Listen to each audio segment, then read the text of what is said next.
నల్గొండ జిల్లా మిర్యాలగూడ కళాభారతిలో పట్టణ అభివృద్ధిపై రెవెన్యూ మున్సిపల్ అధికారులు సమీక్షా సమావేశం నిర్వహించారు. పట్టణ సమస్యలను కలెక్టర్ ఇలా త్రిపాఠికి ఎమ్మెల్యే బత్తుల లక్ష్మారెడ్డి వివరించారు. అనంతరం సమస్యల పరిష్కారం కోసం కృషి చేస్తామని హామీ ఇచ్చారు.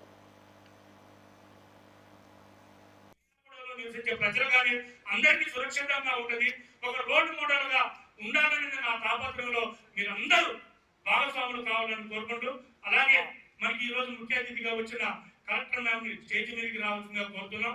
అలాగే సబ్ కలెక్టర్ గారు అమిత్ నారాయణ గారు, మున్సిపల్ కమిషనర్, ప్రజలు కానీ మిర్యాలగూడలో నివసించే ప్రజలు కానీ అందరికీ సురక్షితంగా ఉంటుంది, ఒక రోడ్ మోడల్ గా ఉండాలని నా తాపత్రయంలో మీరందరూ భాగస్వాములు కావాలని కోరుకుంటూ, అలాగే మనకి ఈ రోజు ముఖ్య అతిథిగా వచ్చిన కలెక్టర్ మ్యామ్ ని స్టేజ్ మీదకి రావాల్సిందిగా కోరుతున్నాం.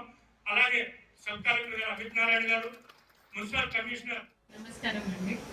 సో ఇందాక అంటే ఈ సమావేశంకి రాకముందు నేను ఎమ్మెల్యే గారు, సబ్ కలెక్టర్ గారు కొన్ని విషయాలు డిస్కస్ చేయడం జరిగింది. దీంట్లో భాగంగా మీ అందరూ అర్థం చేసుకోవాల్సింది, మీ దగ్గర ఉన్న సిబ్బంది, అది కమాండ్లు కావచ్చు, వాటర్ మెన్ కావచ్చు, ఎలక్ట్రిసిటీ అయినా కావచ్చు, నేను ఒక క్యాడర్లో నియమించబడ్డాను, నేను అదే పని చేస్తామనేది కాదండి.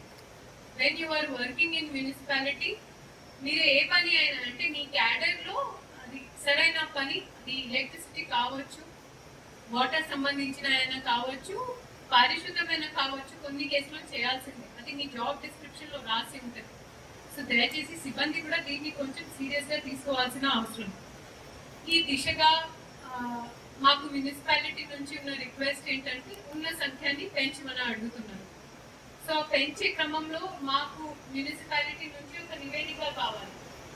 నివేదిక ఏంటి?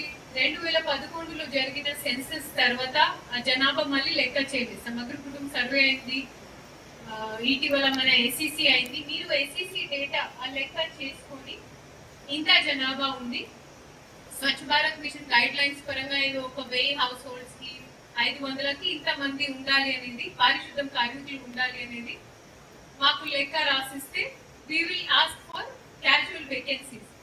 ఆ వేకెన్సీస్ ఉన్న తర్వాత మీరు మీ జనరల్ ఫండ్స్ తో వాడిని నియమించి వాడికి జీతం ఇవ్వాల్సి వస్తుంది. సో అది ఒక దారి, అది మీరు తాత్కాలికంగా చేసుకో